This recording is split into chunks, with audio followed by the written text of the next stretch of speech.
Welcome back to Therapy Thursday. This week and for the following 2 weeks, we're going to talk about an injury that we see all the time, jumper's knee, otherwise known as patellar tendinopathy. Now, we used to call these things tendinitis or tendinosis, but now we know that that terminology is not correct because, believe it or not, after a few days, there's really no inflammatory markers left in the tendon itself.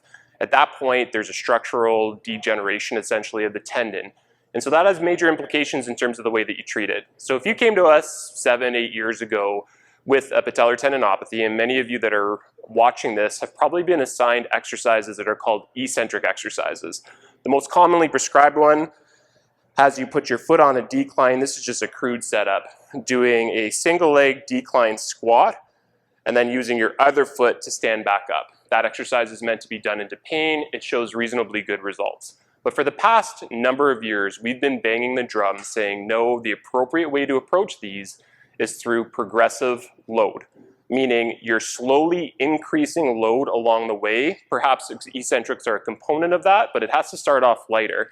Recently, there was an article that actually validated our approach in regards to it. So this article lays out a 4-stage plan. I'm going to put up that infographic right now on the screen to be able to walk you through it. But essentially, the first phase are isometric exercises. So those are just long held against very hard resistance. The second phase are isotonic or movement-based exercises. Phase 3 is high energy storage exercises. So those are things like bounding or plyometric works, jumping. And stage 4 are return to sport exercises. So for the next 3 videos, we're going to walk you through stage 1, stage 2, stage 3, or stage 4. These are all based on an article from 2020 in British Journal of Sports Medicine that split a number of people into 2 treatment arms, 38 in each, and looked at this progressive load regimen versus the old school eccentric regimen. And it showed that the progressive load regimen was better. How much better?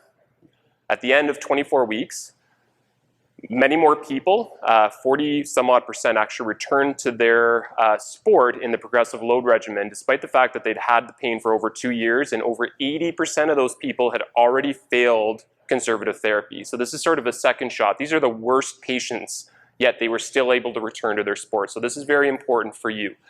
So our first stage are called isometric exercises. These are meant to be done daily. The dosage is 5 rounds of 45 seconds. The key is it has to be strong. So you're supposed to contract at 70% of your max. Realistically, just think of contracting as hard as you can.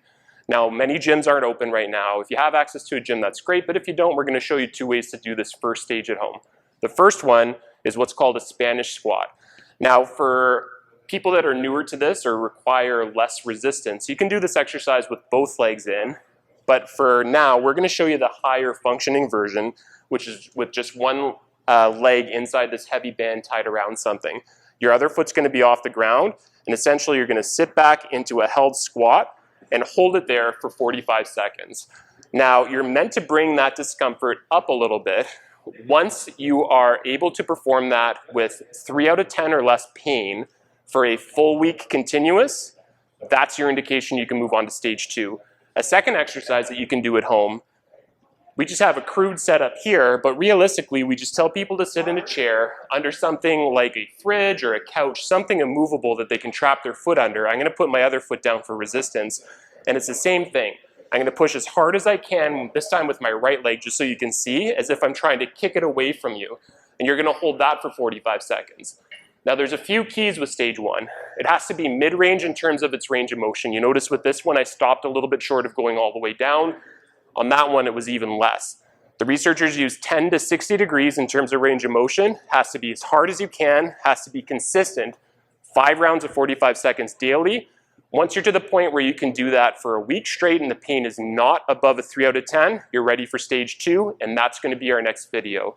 If you like what you see, make sure that you subscribe to our YouTube channel. Hit the bell so you're aware when we get a new video, and we'll see you next week for stage 2 on Therapy Thursday.